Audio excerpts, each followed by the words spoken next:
Hello friends, शैक्षिक प्रबंधन के अपने आज की वीडियो में हमें राष्ट्रीय एवं राज्य स्तर पर कार्य करने वाले अभिकरण यानी कि जो एजेंसी नेशनल लेवल पर कार्य करती हैं उनके बारे में हमें पढ़ना है। ठीक है, तो आज की वीडियो में नेशनल लेवल पर जितनी भी एजेंसी काम करती हैं उन सभी के बारे में हम बात करेंगे। इसमें सबसे पहले आती है आपकी एनसीईआरटी। बहुत नाम सुना होगा आपने। इसकी फुल फॉर्म हमेशा याद रखना, कई बार एग्जाम में पूछी जाती है। एक की याद रख लेना, एनसीईआरटी और एससीईआरटी। ठीक है, दोनों की ही पूछी जाती है। तो अगर आप एक की याद रख लेंगे तो दूसरे की अपने आप याद हो जाएगी। तो एनसीईआरटी की फुल फॉर्म होती है national education council for educational research and training. ठीक है, एक की याद कर लो। एससीईआरटी में क्या हो जाएगा, नेशनल की जगह स्टेट लग जाएगा और सेम फुल फॉर्म रहेगी। ठीक है, तो एनसीईआरटी की फुल फॉर्म है national education council for educational research and training. Hindi में से कहते हैं राष्ट्रीय शैक्षिक अनुसंधान एवं प्रशिक्षण परिषद। ठीक है, ये एनसीईआरटी की फुल फॉर्म है। एनसीईआरटी के गठन की अगर हम बात करें तो इसका गठन हुआ था 1 सितंबर 1961 को और इसका मुख्यालय नई दिल्ली में है। ठीक है, तो एनसीईआरटी का गठन कब हुआ? 1 सितंबर 1961 को इसका गठन हुआ था और इसका मुख्यालय नई दिल्ली में है। अगर हम एससीईआरटी की बात करेंगे तो इसके 20 साल बाद एससीईआरटी का गठन हुआ था 1981 में। ठीक है, उसके बारे में भी हमें पढ़ना है लेकिन हम उसे बाद में पढ़ेंगे। तो एनसीईआरटी की फुल फॉर्म होगी राष्ट्रीय शैक्षिक अनुसंधान एवं प्रशिक्षण परिषद। इसका गठन 1 सितंबर 1961 को हुआ था और इसका मुख्यालय नई दिल्ली में है। एनसीईआरटी के कार्य क्या होते हैं ये देख लेते हैं। एनसीईआरटी के कार्य पूछे जाएंगे आपसे। तो पहला है कि विशेष आवश्यकता वाले बच्चों के लिए पाठ्यक्रम निर्धारित करना। तो आपने देखा कि एनसीईआरटी की बहुत सारी बुक्स चलती हैं।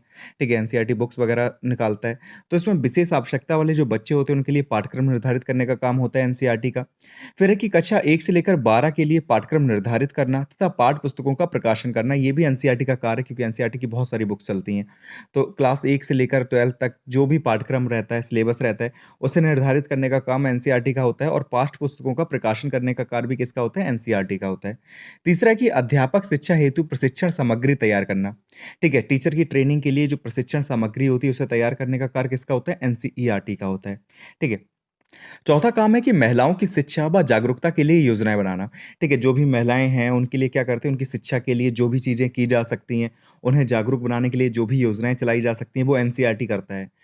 फिर पाँचवाँ पॉइंट है कि विद्यालय शिक्षा एवं शिक्षक शिक्षा के संदर्भ में नवाचार एवं अनुसंधान। ठीक है, तो टीचर की जो शिक्षा होती है और जो विद्यालय शिक्षा, जो विद्यालय में शिक्षा दी जाती है, उसमें क्या इनोवेशन किया जा सकता है, क्या इनोवेटिव किया जा सकता है, क्या रिसर्च की जा सकती है, तो ये सारे कार्य एनसीईआरटी ही करता है।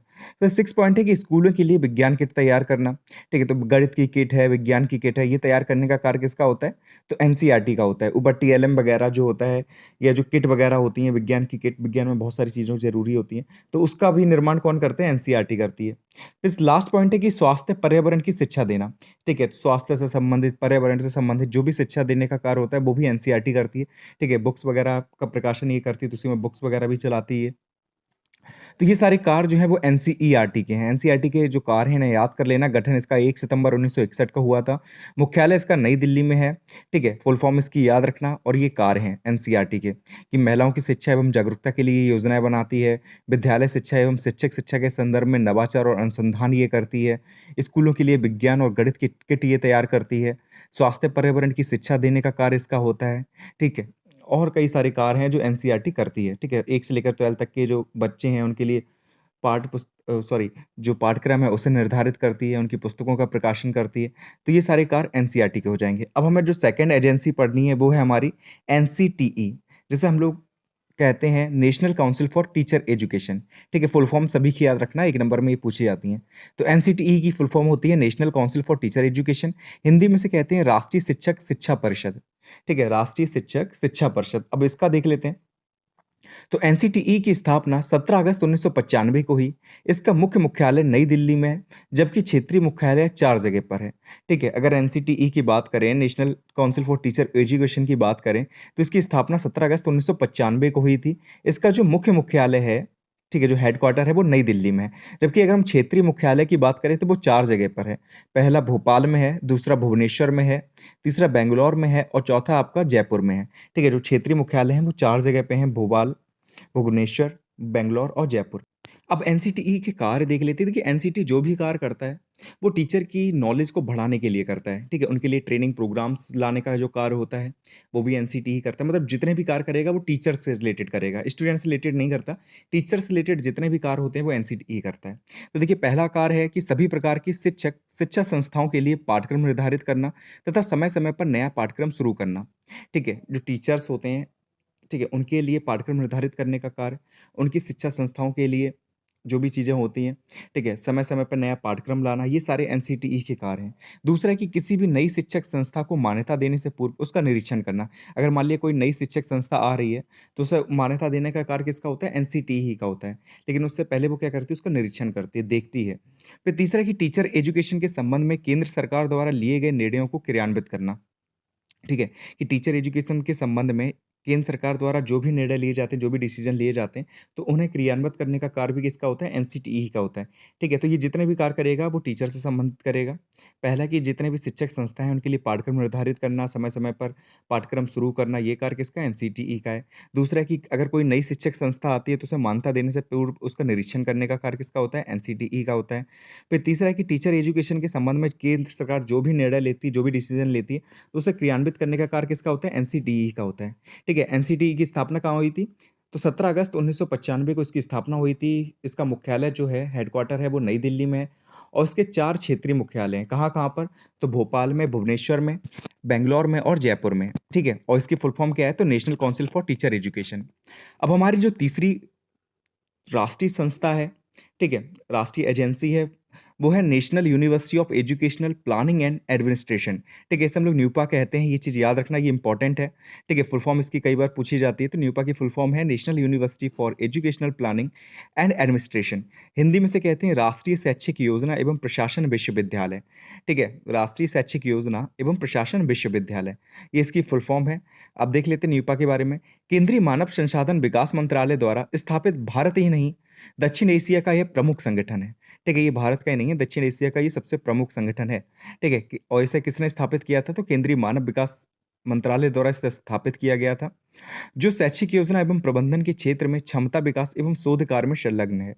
ठीक है? इसका कार्य क्या होता है? तो शैक्षिक योजनाएँ वगैरह बनाना, ठीक है? मैनेजमेंट करना शिक्षा के क्षेत्र में और क्षमता का विकास करना और जो शोध कार्य होते हैं, रिसर्च वगैरह का जो कार्य होता है, वो यही संस्था करती है। भारत सरकार ने अगस्त 2006 में क्षमता विकास व शोध कार्य देखते हुए इसका उन्नयन करके इसे विश्वविद्यालय का दर्जा दिया। ठीक है? तो अगस्त 2006 में क्या किया कि क्षमता विकास और जो शोध कार्य है, जो रिसर्च का जो कार्य होता है, उसे देखते हुए इसका उन्नयन किया और इसे यूनिवर्सिटी का दर्जा दे दिया। ठीक है? तो न्यूपा की फुल फॉर्म क्या है? राष्ट्रीय शैक्षिक योजना एवं प्रशासन विश्वविद्यालय। इंग्लिश में देखें तो national university of educational planning and administration. ठीक है? तो इसकी फुल फॉर्म याद कर लेना सबसे पहले। फिर बताना कि इसे किसने स्थापित किया? तो केंद्रीय मानव संसाधन विकास मंत्रालय द्वारा इसे स्थापित किया गया था। ये भारत की ही नहीं बल्कि दक्षिण एशिया का ये प्रमुख संगठन है। ठीक है? सिर्फ भारत का ही नहीं है, दक्षिण एशिया का ये प्रमुख संगठन है। जो क्या करता है, जो शैक्षिक योजना एवं प्रबंधन के क्षेत्र में क्षमता विकास एवं शोध कार्य में संलग्न है। ठीक है? जो क्षमता विकास है और जो रिसर्च के कार्य होते हैं, उनमें ये संलग्न रहती है। भारत सरकार ने क्या किया, अगस्त 2006 में क्षमता विकास और शोध कार्य देखते हुए इसे इसका उन्नयन किया और इसे विश्वविद्यालय का दर्जा दे दिया। ठीक है? इसका प्रमोशन कर दिया और इसे विश्वविद्यालय का दर्जा दे दिया। अब न्यूपा के कार्य देख लेते हैं कि कार्य क्या है न्यूपा के। तो पहला कार्य होता है इसका प्रशिक्षण कार्यक्रम का, जो ट्रेनिंग कार्यक्रम चलाए जाते हैं, जो ट्रेनिंग प्रोग्राम चलाए जाते हैं, तो वो न्यूपा का कार्य है। इसके द्वारा जिला शिक्षा अधिकारियों के लिए डिप्लोमा कोर्स भी संचालित किए जाते हैं, जिसकी अवधि 6 माह होती है। ठीक है? तो ट्रेनिंग प्रोग्राम जो भी होते हैं, वो न्यूपा चलाती है। इसमें क्या है कि जो जिला शिक्षा अधिकारी होते हैं, उनके लिए डिप्लोमा कोर्स भी ये चलाती है, जिसकी अवधि कितनी होती है? 6 महीने होती है। दूसरा कि विभिन्न राज्यों में नवाचारों को प्रसारित करने में महत्वपूर्ण भूमिका अदा करती है। ठीक है? जो भी इनोवेटिव जो कार्य होते हैं, इनोवेटिव जो रिसर्च वगैरह होती है, तो उन्हें प्रसारित करने में ये महत्वपूर्ण भूमिका अदा करती है विभिन्न राज्यों में। तीसरा कि परामर्शदात्री सेवा, ठीक है? दूसरों को परामर्श देने का कार्य भी इसका होता है कि विभिन्न राज्यों में संघ शासित प्रदेश जो होते हैं, उनके लिए परामर्शदात्री सेवा के रूप में भी ये कार्य करती है। ठीक है? मान लीजिए उन्हें कुछ जानकारी चाहिए तो परामर्श देने का कार्य भी इसका होता है। फिर 4th पॉइंट है कि डीपीईपी के आयोजन में ही सहायता करती है। ठीक है? तो डीपीईपी प्रोग्राम हमने पढ़ा था सेकंड सेमेस्टर में। तो ये जो प्रोग्राम था उसके आयोजन में भी सहायता करती है। फिर 5th जो इसका कार्य है वो है कार्यकारी एवं कर्मचारियों को शिक्षा क्षेत्र में सशक्त करना तथा सही कौशल एवं तकनीकी का विकास करना। ठीक है? जितने भी कर्मचारी शिक्षा के क्षेत्र में कार्य कर रहे हैं, तो उन्हें सशक्त करना, उन्हें नई चीज़ें सिखाना, उनके लिए तकनीकी का विकास करना। अगर मान लीजिए कंप्यूटर चलने लगे, कंप्यूटर उन्हें चलाना नहीं आता तो उनकी नॉलेज देना कि कंप्यूटर कैसे सीखना है, चीज़ें और बताना उन्हें, उनके लिए कई प्रोग्राम चलाना ताकि वो तकनीकी का विकास कर सकें अपने अंदर। फिर 6 पॉइंट है सहयोग एवं अनुसंधान कार्य कराना। ठीक है? जो रिसर्च से संबंधित जितने भी कार्य होते हैं, जो सहयोग से संबंधित कार्य होते हैं, तो वो भी न्यूपा कराती है। ठीक है, तो ये सारे न्यूपा के कार्य हैं। पहला हो जाएगा आपका प्रशिक्षण कार्यक्रम जो ट्रेनिंग प्रोग्राम चलाती है। इसके लिए क्या है कि जिला शिक्षा अधिकारियों के लिए इसने डिप्लोमा कोर्स चलाया है, जो 6 माह की उसकी अवधि होती है। दूसरा कि जितने भी राज्य हैं, उनमें नवाचारों को प्रसारित करने में महत्वपूर्ण भूमिका अदा करती है। तीसरा ये परामर्शदात्री सेवा के रूप में कार्य करती है विभिन्न राज्यों और संघ शासित प्रदेशों के लिए। फिर है कि डीपीईपी जो प्रोग्राम है, उसके आयोजन में ये सहायता करती है। फिफ्थ पॉइंट है कि कार्यकारी एवं जो कर्मचारी हैं, उन्हें शिक्षा के क्षेत्र में सशक्त करना, उन्हें सही कौशल एवं तकनीक सिखाना, ये सारे कार्य भी किसके होते हैं? न्यूपा के होते हैं। फिर 6 पॉइंट है कि सहयोग एवं अनुसंधान कार्य कराना। तो ये सारे न्यूपा के कार्य हैं। फुल फॉर्म इसकी क्या है? तो फुल फॉर्म याद रखना, राष्ट्रीय शैक्षिक योजना एवं प्रशासन विश्वविद्यालय या national university of educational planning and administration, ये न्यूपा की फुल फॉर्म है। किसने स्थापित किया? तो केंद्रीय मानव संसाधन विकास मंत्रालय ने इसे स्थापित किया था। ये भारत की नहीं, दक्षिण एशिया की प्रमुख संगठन है। जिसका कार्य क्या है? तो शैक्षिक योजना एवं प्रबंधन के क्षेत्र में क्षमता विकास एवं शोध कार्य में ये संलग्न रहती है। ठीक है, 2006 में इसका उन्नयन किया गया और इसे विश्वविद्यालय का दर्जा दे दिया गया। अब हमें पढ़ना है इग्नू के बारे में। इग्नू की देखिए फुल फॉर्म होती है इंदिरा गांधी राष्ट्रीय मुक्त विश्वविद्यालय। ठीक है, इग्नू की फुल फॉर्म याद रखना इंपॉर्टेंट है। तो इसकी फुल फॉर्म होती है इंदिरा गांधी राष्ट्रीय मुक्त विश्वविद्यालय। ठीक है, इंग्लिश में से कहते हैं Indira Gandhi national open university. ठीक है, Indira Gandhi national open university, ये इग्नू की फुल फॉर्म है। इसकी स्थापना हुई थी 20 सितंबर 1985 को और इसका कार्यालय जो है वो नई दिल्ली में है। ठीक है, स्थापना याद रखना, डेट याद रखना कि 20 सितंबर 1985 को इग्नू की स्थापना हुई थी और इसका कार्यालय कहाँ पर है? तो नई दिल्ली में इसका कार्यालय स्थित है। इग्नू एक प्रकार की ओपन यूनिवर्सिटी है जो ओडीएल यानी कि open and distance learning module पर आधारित है। ये एक ऐसी यूनिवर्सिटी है जिसमें हर श्रेणी के व्यक्ति शिक्षा ग्रहण कर सकते हैं। खास तौर पर वह लोग जो किसी कारणवश रोजाना स्कूल या कॉलेज नहीं जा सकते। ठीक है, देखिए इग्नू जो होती है वो सभी के लिए खुली होती है। एक ओपन यूनिवर्सिटी, कोई भी इसमें एडमिशन ले सकता है, कोई भी कोर्स कर सकता है। ठीक है, जो किस मॉडल पर आधारित होती है? तो ओडीएल मॉडल पर ये आधारित होती है, जिसकी फुल फॉर्म होती है ओपन एंड डिस्टेंस लर्निंग। ठीक है, आप घर बैठे भी इसमें कोई ना कोई कोर्स कर सकते हैं। ठीक है, विद्यालय जाने की आपको ज़रूरत नहीं पड़ती। ये एक ऐसी यूनिवर्सिटी है जिसमें हर श्रेणी के व्यक्ति शिक्षा ग्रहण कर सकते हैं, मतलब कोई भी श्रेणी का व्यक्ति हो, वो शिक्षा ग्रहण कर सकता है। उसके लिए कोई एज लिमिट नहीं रखी गई इसमें, कोई भी एज का हो, ठीक है, कोई भी शिक्षा ग्रहण कर सकता है। खासतर वह लोग जो किसी कारणवश रोज़ाना स्कूल या कॉलेज नहीं जा सकते, तो वो लोग जो होते हैं वो इग्नू के अंतर्गत कोई ना कोई कोर्स करते हैं और शिक्षा ग्रहण करते हैं। इग्नू के उद्देश्य क्या है? उद्देश्य देख लेते हैं। तो पहला इसका उद्देश्य होता है कि रोज़गार एवं राष्ट्र के निर्माण की क्रियाओं से शिक्षा को संबंधित करना। ठीक है, तो रोज़गार लोगों को उपलब्ध कराना। कई लोग होते हैं जो विद्यालय नहीं जा सकते। ठीक है, उनके पास इतना रुपया नहीं होता है या कह सकते हैं किसी न किसी जॉब में लगे होते हैं, ज़िम्मेदारियाँ होती हैं, तो वो इग्नू से कोई ना कोई कोर्स कर लेते हैं, बस अपना घर में बैठ के पढ़ते रहते हैं, वहाँ पे जाके एग्ज़ाम दे देते हैं। तो पहला उद्देश्य यही रहता है कि रोजगार एवं राष्ट्र के निर्माण की क्रियाओं से शिक्षा को संबंधित करना, ये इग्नू का उद्देश्य है। दूसरा है कि आधुनिक साधनों के माध्यम से ज्ञान में वृद्धि करना एवं उसका प्रसार करना। अब क्या है कि आप विद्यालय नहीं जा रहे हैं, ठीक है, ऑफलाइन क्लास नहीं ले रहे हैं वहाँ जाकर, तो क्या कि आप ऑनलाइन पढ़ेंगे, तो जितने भी आधुनिक साधन है, ऐसे यूट्यूब के माध्यम से पढ़ रहे हैं, इंस्टाग्राम है, व्हाट्सएप है, इस पर नोट्स वगैरह आ रहे हैं, तो आधुनिक जो साधन होते हैं उनके माध्यम से आप ज्ञान में वृद्धि करते हैं अपनी, ठीक है, और उसका प्रसार करते हैं। तीसरा पॉइंट है इग्नू का कि दूरस्थ शिक्षा व्यवस्था को औपचारिक शिक्षा के पूरक के रूप में स्थापित करना। ठीक है, औपचारिक शिक्षा, अनौपचारिक शिक्षा के बारे में हमने पढ़ा था। औपचारिक शिक्षा वो होती है जो हम एक निश्चित स्थान पर जाकर ग्रहण करते हैं, उसमें टाइम वगैरह हर चीज़ फिक्स होती है, जो टीचर होता है वो भी फिक्स होता है।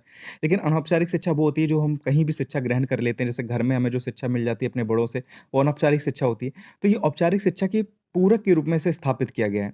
ठीक है, दूरस्थ शिक्षा व्यवस्था है जो इग्नू है, इसे हम क्या कह सकते हैं? दूरस्थ शिक्षा व्यवस्था कि दूर बैठे हम कहीं शिक्षा ग्रहण कर रहे हैं। ठीक है, तो इसे क्या है कि औपचारिक शिक्षा की पूरक के रूप में स्थापित किया गया है।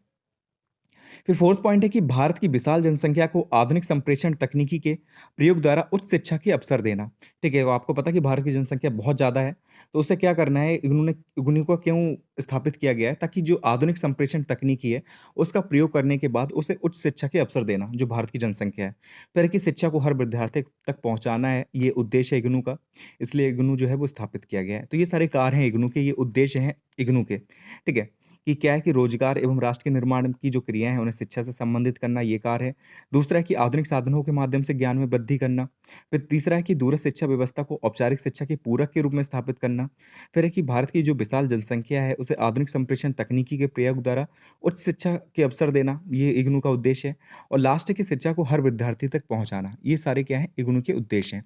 अब इग्नू की शिक्षण विधियाँ देख लेते हैं कि कौन-कौन सी शिक्षण विधियों के माध्यम से शिक्षा ग्रहण करते हैं इसमें। तो पहला है कि दृश्य उपकरण होते हैं, ठीक है? जैसे हम लोग क्या कर रहे हैं, कोई ना कोई मॉडल है, चार्ट है, इसे वगैरह देख रहे हैं। श्रव्य उपकरण है कि सुनकर हम क्या कर रहे हैं, शिक्षा ग्रहण कर रहे हैं। फिर संपादित सामग्री जो होती है इग्नू की, ठीक है, कोई ना कोई बुक वगैरह जो है संपादित सामग्री में आ जाएगा। फिर है कि रेडियो पर प्रसारित जो कार्यक्रम होते हैं, दूरदर्शन पर प्रसारित जो शैक्षिक कार्यक्रम होते हैं, ये सारे क्या हैं इग्नू की शिक्षण विधियाँ हैं। इनके माध्यम से क्या करते हैं हम लोग शिक्षा ग्रहण कर सकते हैं। या तो उपकरण से पढ़ेंगे या श्रव्य उपकरण से पढ़ेंगे या कुछ संपादित सामग्री होगी उसके माध्यम से हम पढ़ेंगे। ठीक है, रेडियो पर जो प्रसारित होते हैं कार्यक्रम उससे हम शिक्षा ग्रहण करेंगे या दूरदर्शन पे जो शैक्षिक कार्यक्रम चलते हैं उनसे हम शिक्षा ग्रहण कर सकते हैं। तो ये इग्नू की शिक्षण विधियाँ हैं। ठीक है, इन्हें याद कर लेना, 1 नंबर में पूछ सकता है। अब हमें जो लास्ट टॉपिक पढ़ना है वो है मुक्त विद्यालय शिक्षा। जिसे हम लोग ओपन स्कूल एजुकेशन कहते हैं। ठीक है, ये इग्नू की तरह ही होता है। शिक्षा सभी व्यक्तियों के लिए बहुत महत्वपूर्ण है, अतः कोई व्यक्ति शिक्षा से वंचित ना रहे, इसलिए राष्ट्रीय मुक्त विद्यालय शिक्षा की शुरुआत की गई थी। ठीक है, तो आपको पता है शिक्षा सभी के लिए इम्पोर्टेंट है। बहुत सारे बच्चे होते हैं वो शिक्षा ग्रहण नहीं कर पाते। छोटे पे ही उन्हें ज़िम्मेदारियाँ सौंप दी जाती हैं, कभी खेत का काम करना है, कभी बिज़नेस का काम करना है, तो इन दोनों सब भी चीज़ों में लग जाते हैं तो शिक्षा ग्रहण नहीं कर पाते। तो इन्हीं लोगों के लिए क्या किया गया, राष्ट्रीय मुक्त विद्यालय शिक्षा की शुरुआत की गई है। यानी कि ओपन स्कूल एजुकेशन की शुरुआत की गई है। इसकी स्थापना कब हुई तो 3 नवंबर 1989 को इसकी स्थापना की गई मुक्त विद्यालय शिक्षा की और इसका मुख्यालय कहाँ पे? नई दिल्ली में। तो ज़्यादातर जितने भी मुख्यालय हैं वो नई दिल्ली में ही स्थित हैं और इसकी स्थापना कब की गई? तो 3 नवंबर 1989 को इसकी स्थापना की गई। तो मुक्त विद्यालय शिक्षा के उद्देश्य क्या हैं? क्यों इसे स्थापित किया गया है? तो पहला कि जो बालक क्लास 10 से लेकर 12 की परीक्षाओं में अनुत्तीर्ण एवं पढ़ाई छोड़ चुके हैं, उन्हें पुनः शिक्षा ग्रहण करने की सुविधाएँ उपलब्ध कराना। कई सारे बच्चे होते हैं 10th में फेल हो जाते हैं या मान लिया 12th में फेल हो जाते हैं तो विद्यालय छोड़ देते हैं। ठीक है, घर वाले भी उन्हें निकाल लेते हैं कि तुम कोई काम के नहीं हो, छोड़ो पढ़ाई-वढ़ाई। ठीक है, तो उन्हें पुनः शिक्षा ग्रहण करने की सुविधाएँ उपलब्ध कराता है जो मुक्त विद्यालय शिक्षा है। ठीक है, दूसरा कि आर्थिक दृष्टि से जो निर्बल बालक हैं उन्हें शिक्षा के अवसर देना। ठीक है, आर्थिक रूप से जो कमज़ोर हैं, जो विद्यालय नहीं जा सकते, फीस नहीं दे सकते, तो उनके लिए शिक्षा के अवसर देती है जो मुक्त विद्यालय शिक्षा है। तीसरा कि ये ऐसी शिक्षा व्यवस्था है जिसमें विद्यार्थी अपनी सुविधा के अनुसार पढ़कर जब तैयारी कर ले, तब निर्धारित केंद्रों पर जाकर परीक्षा दे सकता है। ठीक है, इसमें कोई फिक्स टाइम नहीं होता कि 6 महीने बाद आपके पेपर होने ही होने हैं, या 1 साल बाद आपके पेपर होने ही होने हैं। आप कभी भी जब भी आपकी तैयारी हो जाए उस सब्जेक्ट की, आप तब जाकर परीक्षा केंद्रों में जाकर परीक्षा दे सकते हैं। ठीक है, तो ये मुक्त विद्यालय शिक्षा है।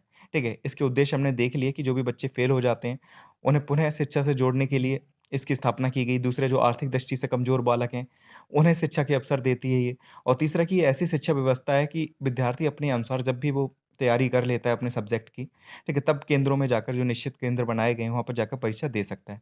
तो ये मुक्त विद्यालय शिक्षा के उद्देश्य हैं।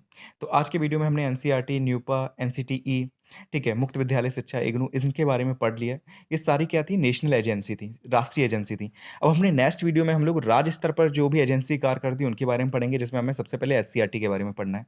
ठीक है? तो ये लास्ट टॉपिक ही रहेगा आपका इस जो सब्जेक्ट है शैक्षिक प्रबंधन का। ठीक है? तो जल्दी ये सब्जेक्ट है आपका कंप्लीट हो जाएगा।